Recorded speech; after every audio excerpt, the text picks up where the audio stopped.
સો ગાડીમાં જ્યારે લાઇસન્સ લેવા માટે તમે ટેસ્ટ ડ્રાઇવિંગ કરતા હો તો તમને કયા કયા ટેસ્ટ જોવા મળશે, એમાં શું શું કરવાનું હોય છે એ આજે બતાવવાની કોશિશ કરશું. આ એક ડમી ટ્રેક છે જે અમે તમને અહીંયા બતાવશું અને અમારી સાથે આ ભાઈ છે એ અમને બધું એ ડ્રાઈવ કરતાં કરતાં આપણને એક સ્ટેપ બતાવશે. તો આપણે હવે ચાલુ કરીએ. સૌથી પહેલું જે મકામ હોય છે કરવાનું કે તમારી ગાડી આવી રીતે સ્ટોપ ઉપર ઊભી હોય છે, ત્યાંથી આ બોક્સમાં તમારે રિવર્સ પાર્ક કરવાની હોય છે. આના માટે તમને 90 સેકન્ડ મળે છે. 90 સેકન્ડમાં તમારે કામ કરવાનું હોય છે. હવે આ ભાઈ જો તમે અત્યારે જોઈ શકો છો કે આ આપણને પાછળની પાર્કિંગ કરીને બતાવશે. 90 સેકન્ડની અંદર આ બ્લોકના અંદર એ ભાઈ પાર્કિંગ કરશે. 90 સેકન્ડ તમને આના માટે મળશે. સો આ એક્ઝેક્ટલી તમારે લાઇનના પાછળ ગાડી રાખવાની છે. સો મિરર્સની મદદથી આપણે આ કરવાનું છે અને હું બારે એટલે જ ઊભો છું સો દેટ તમને પ્રોપરલી સમજાવી શકું અને આ ભાઈ આપણને હેલ્પ કરી રહ્યા છે. સો આ તમે જુઓ છો કે એમને આ ગાડી અત્યારના લાઇનના પાછળ જો આવી રીતે જોતા એમને આ પ્રોપર બોક્સ પાર્કિંગ એમને કરેલી છે. આ પહેલું સ્ટેપ હશે તમારા પાર્કિંગનું. હવે આપણે નેક્સ્ટ સ્ટેપ માટે જઈશું. હવે આ જે બોક્સ પાર્કિંગ છે એ તમને ખબર છે કે બે જે સાઇડ વ્યૂ મિરર હોય એમાં તમારે જોતા જેવી રીતના ભાઈએ કર્યું કે જે આપણું ગ્લાસ છે એમાંથી મુંડી બહાર કાઢીને થોડુંક ચેક કરવું પડે, એ કર્યું એમને. હવે બીજું જે સ્ટેપ છે એ છે સ્લોપ ઉપર તમારે ગાડી આવી રીતે તમને મળી જશે. એ હવે આપણે સ્લોપને પાર કરવાની છે. હવે જો આ બીજું સ્ટેપ જે મેં તમને કીધું કે અહીંયા સ્ટોપ લખેલું છે તો આવી રીતે એક બીજી લાઈન હશે. આ એક સ્લોપ છે જ્યાં સ્લોપ ઉપર આપણે ઊભા છીએ.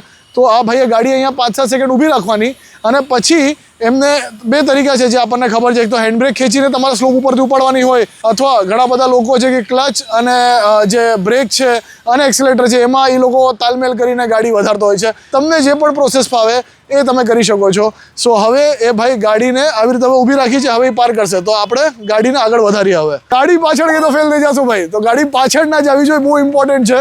અને હવે ગાડી સીધા આગળ એ લઈ જશે અને બસ આવી રીતે સીધા ગાડી પાર થઈ ગઈ. દેટ મીન્સ કે આ ભાઈ સેકન્ડ ટેસ્ટમાં પાસ થઈ ગયા છે. હવે ત્રીજું જે સ્ટેપ હોય છે એક આરટીઓ લાઇસન્સના ટેસ્ટ માટે આ આઠડો તમારે કરવાનો હોય છે. આ જો એરો મારેલા છે, હવે આ એરો પ્રમાણે તમારે ચાલતા આખું એડ બનાવવાનું છે. આના માટે પણ તમને 90 સેકન્ડ મળે છે. મારી ભૂલ થઈ, સોરી, 90 સેકન્ડ નથી. ભાઈથી મેં પૂછ્યું, એકને આઠડો બનાવવા માટે 120 સેકન્ડ મળે છે. સો ગાડી કોઈ જગ્યા બંધ ના પડવી જોઈએ. સો હવે આપણે એ ચાલુ કરશું. સો હવે આપણે આવવા દઈએ ગાડીને. આવવા દો. અને જેમ તમે જુઓ છો હવે એરોના પ્રમાણે ગાડી ચાલશે અને ગાડી તમારે અહીંયા રૂકવી ના જોઈએ એ બહુ જરૂરી છે. અને હવે આવી રીતે આખી ગાડી ફરીને અહીંયાથી એરો જો તમે જોઈ શકો છો, આ એરો આમ છે. સો હવે ગાડી આમ જશે અને ત્યાંથી આપણે બહાર નીકળી જવાનું છે. હવે ચોથું જે સ્ટેપ છે એમાં આ ગાડી તમારી જે છે અહીંયા રિવર્સમાં પાર્ક થશે અને રિવર્સમાં ગાડી તમારે રાખવાની છે અને રિવર્સમાં ઊંધી ગાડી જ તમારી અહીંયાથી તમારે પાછળ સુધી લઈ જવાની છે. આમાં તમને 180 સેકન્ડ મળશે અને હવે આખી ગાડી રિવર્સમાં જશે. ગાડી અગેન હું તમને યાદ કરાવી દઉં, ગાડી બંધ ના પડવી જોઈએ. સો હવે રિવર્સમાં અગેન જેવી રીતે ફાવતું હોય પાછળ જોઈને. હવે જો જેવી રીતે આ ભાઈ છે તો સાઇડ વ્યૂ મિરર અને IRVMની મદદથી એ ગાડી પાછળ લઈ જાય છે. ઘણા લોકોની એવી આદત હોય છે કે પાછળ જોઈને એ લોકો રિવર્સ લેતા હોય છે. આ ભાઈની આવી હેબિટ છે. સો આવી રીતે ચલાવે છે અને આવી રીતે પાછળ જઈને એમને ગાડી અહીંયા પાર્ક કરવાની છે. સો આ 4 સ્ટેપ તમને આરટીઓનું લાઇસન્સ અપાવી શકે છે, ડ્રાઇવિંગ લાઇસન્સ અપાવી શકે છે. એક એડિશનલ વસ્તુ જો કદાચ લોકોને હોય કે ભાઈ બાઇક માટે શું હોય છે, તો બાઇક માટે બહુ સિમ્પલ હોય છે. આઠડો જ બનાવવાનો હોય છે.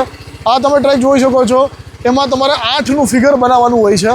સો એ વસ્તુ આપણે હું અત્યારે અટેમ્પ કરું છું. આ મારી બાઇક નથી અને પાછી સુપર બાઇક પોસ્ચર છે. હું ટ્રાય કરીશ, બટ આમાં એક જ વસ્તુ છે, ટાઈમની કોઈ લિમિટ નથી.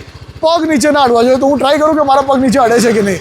ચલો, તો આપણે આવી રીતે જઈએ ધીમે. જો મારા પગ અડી જાય તો મને જજ નહીં કરતા ભાઈ, આમાં તો અડશે. પછી આવી રીતે